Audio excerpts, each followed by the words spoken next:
Hello guys, smart phone മലയാളത്തിൻ്റെ മറ്റൊരു എപ്പിസോഡിലേക്ക് സ്വാഗതം. ഇന്ന് നമ്മൾ റിവ്യൂ ചെയ്യാൻ പോകുന്ന പുതിയൊരു ഫോണാണ് Realme-9-Pro-Plus.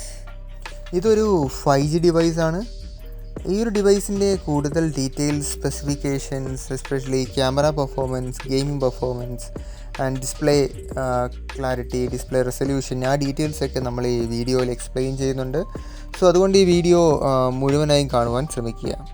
അതുപോലെ തന്നെ നമ്മുടെ ചാനൽ സബ്സ്ക്രൈബ് ചെയ്തിട്ടില്ലെങ്കിൽ please subscribe and please like and share. So without any further delay let's jump into the unboxing. ബോക്സിൽ ആദ്യം തന്നെ ഉള്ളത് നമ്മുടെ ഇതിൻ്റെ സിലിക്കൺ കേസാണ്. ഇപ്പോൾ യൂഷ്വലി എല്ലാ ഡിവൈസിൻ്റെയും കൂടെ വരുന്നതാണ്, അതിനെക്കുറിച്ച് കൂടുതലൊന്നും പറയാനില്ല. പിന്നെ ബോക്സിലുള്ളത് നമ്മുടെ ഡിവൈസും അതിൻ്റെ അഡാപ്റ്ററും ചാർജിങ് കേബിളുമാണ്. ഇതാണ് ഇതിൻ്റെ adapter. 64 volt fast charge supportive ആയിട്ടുള്ള ഒരു ഡിവൈസാണിത്. പിന്നെ ഒരു ഡിവൈസിൻ്റെ കൂടുതൽ ജനറൽ സ്പെസിഫിക്കേഷനിലേക്ക് പോവുകയാണെങ്കിൽ അതിൻ്റെ ഡിസ്പ്ലേ വരുന്നത് 6.4 ഇഞ്ചസ് ആണ്. ഞാൻ ഡിവൈസ് ഓൺ ചെയ്ത് കാണിക്കാം, അപ്പോൾ നിങ്ങൾക്ക് കൂടുതൽ മനസ്സിലാകും. 6.4 ഇഞ്ചസിൻ്റെ സൂപ്പർ അമോൾഡ് ഡിസ്പ്ലേ ആണ് കമ്പനിയിൽ പ്രൊവൈഡ് ചെയ്തിരിക്കുന്നത്. അതുപോലെ നിങ്ങൾക്ക് സ്ക്രീനിൽ കാണാൻ സാധിക്കുന്നുണ്ട്, ഇതിൻ്റെ റൈറ്റ് സൈഡ് കോർണറിലൊരു പഞ്ച് ഹോൾ ക്യാമറ പ്രൊവൈഡ് ചെയ്തിട്ടുണ്ട്, സെൽഫി ക്യാം. അത് 32 MB ആണ് വരുന്നത്. പിന്നെ മറ്റൊരു പ്രത്യേകത എന്ന് പറയുന്നത് ഇതിൻ്റെ റിഫ്രഷ് റേറ്റ് ആണ്. ഈ ഒരു ഡിവൈസ് പവർ ചെയ്തിരിക്കുന്നത് സ്നാപ്ഡ്രാഗൺ 888 പ്രോസസ്സറാണ്. അതുകൊണ്ട് തന്നെ നിങ്ങൾക്ക് ഇതിൽ ലാഗോ റിഫ്രഷിങ്ങിൻ്റെ ഒരു ബുദ്ധിമുട്ടോ തോന്നാൻ യാതൊരു ചാൻസും ഇല്ല. ഞാനൊരു ഡെമോ കാണിച്ചു തരാം. എന്താ കണ്ടില്ലേ, വളരെ ഫാസ്റ്റായിട്ട് റിഫ്രഷ് ചെയ്യുന്നുണ്ട്. അതുപോലെ ഇനി സ്ക്രീനെ പറ്റി പറയുകയാണെങ്കിൽ ഞാൻ പറഞ്ഞു 6.4 ഇഞ്ചസ് ആണ് സ്ക്രീൻ സൈസ് വരുന്നത്. സ്ക്രീൻ റെസൊല്യൂഷൻ 1080x2400 പിക്സൽസ് ആണ്. അതുപോലെ പിക്സൽ ഡെൻസിറ്റി വരുന്നത് 4111 ആണ്. Then display type super AMOLED display ആണ്. നിങ്ങൾക്ക് ഈ വീഡിയോയിൽ തന്നെ മനസ്സിലാക്കാൻ സാധിക്കുന്നുണ്ട്, ഒരു വിൻഡോയിലൂടെ പുറത്തേക്ക് നോക്കുന്നത് പോലത്തെ ഒരു ഫീലാണ് ഇതിലെ പിക്ചേഴ്സ് കാണുമ്പോൾ. അത്രയ്ക്കും ഹൈ ക്വാളിറ്റിയിലുള്ള ഇമേജസ് നമുക്കിതിൽ പ്ലേ ചെയ്യാൻ സാധിക്കുന്നുണ്ട്. And that without any lag. നമ്മളിതിൻ്റെ ഫ്രണ്ട് ഫേസിങ് ക്യാമറയെ പറ്റി പറഞ്ഞു. ബാക്കിൽ ആക്ച്വലി 4 ക്യാമറ വരുന്നുണ്ട്. 108 MBയുടെ ഒരു വൈഡ് ക്യാമറ, 60 MBയുടെ ഒരു അൾട്രാ വൈഡ് ക്യാമറ, 13 MBയുടെ ഒരു മാക്രോ ക്യാമറ ആൻഡ് 8 MBയുടെ ഒരു depth camera including A flash. അങ്ങനെയാണ് എൻ്റെ ബാക്ക് ക്യാമറ വരുന്നത്. ഞാൻ ഒരിക്കൽ പറഞ്ഞിരുന്നു, റൈറ്റ് സൈഡ് കോർണറിലാണ് ഒരു പഞ്ച് ഹോൾ ഡിസ്പ്ലേ ആയിട്ടാണ് ഇവിടെ ഫ്രണ്ട് ഫേസിങ് ക്യാമറ പ്രൊവൈഡ് ചെയ്തിരിക്കുന്നത്. ഇതിൻ്റെ ക്യാമറ ക്വാളിറ്റി മനസ്സിലാക്കാൻ ഞാൻ അടുത്ത കുറച്ച് ഫോട്ടോസ് ഇവിടെ പ്രസൻറ്റ് ചെയ്യുന്നുണ്ട്, നിങ്ങൾക്ക് തന്നെ കണ്ട് മനസ്സിലാക്കാം.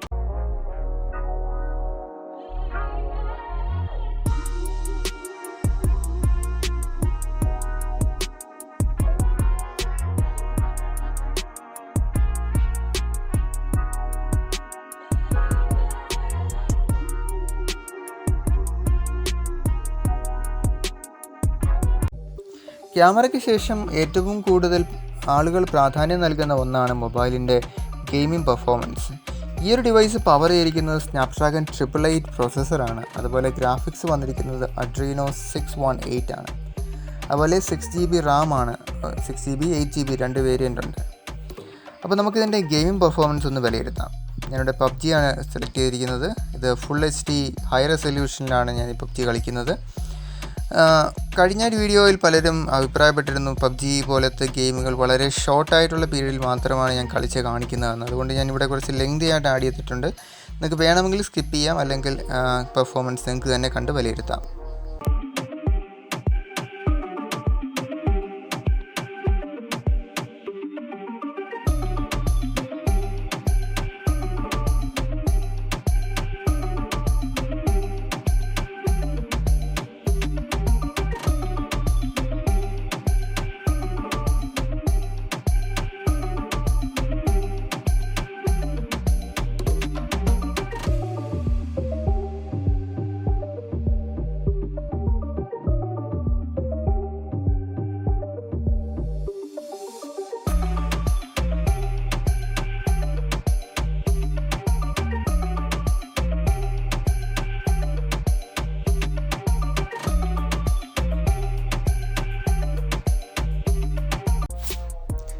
നമ്മളിനി ഗ്ലോബൽ വെർഷനായ പബ്ജി ഹയർ റെസൊല്യൂഷനിൽ ടെസ്റ്റ് ചെയ്യുകയാണ്.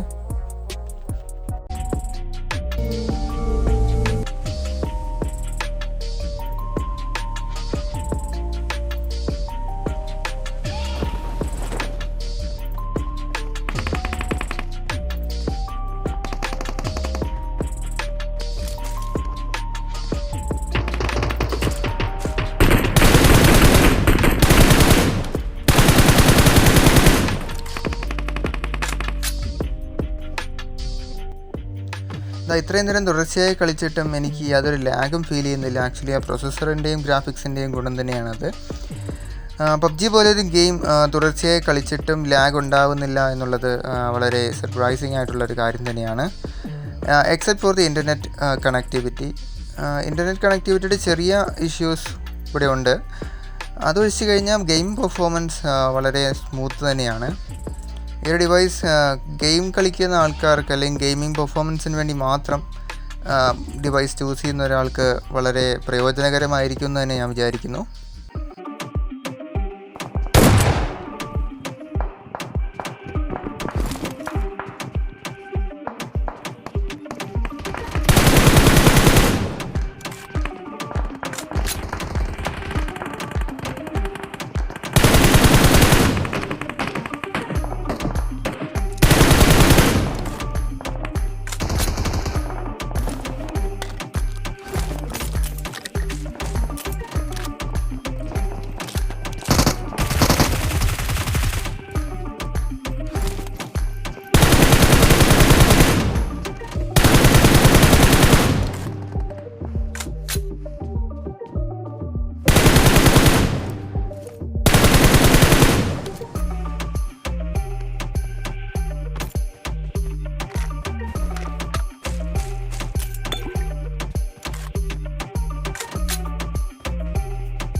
ഫ്രണ്ട്സ്, നിങ്ങൾക്ക് എല്ലാവർക്കും എൻ്റെ വീഡിയോ ഇഷ്ടപ്പെട്ട എൻ്റെ വീഡിയോ ലൈക്ക് ചെയ്യുക, ഷെയർ ചെയ്യുക, അതുപോലെ തന്നെ കമൻറ്റ് ചെയ്യാൻ മറക്കല്ലേ ഫ്രണ്ട്സ്. അതുപോലെ തന്നെ യൂട്യൂബ് ചാനൽ സബ്സ്ക്രൈബ് ചെയ്യുക.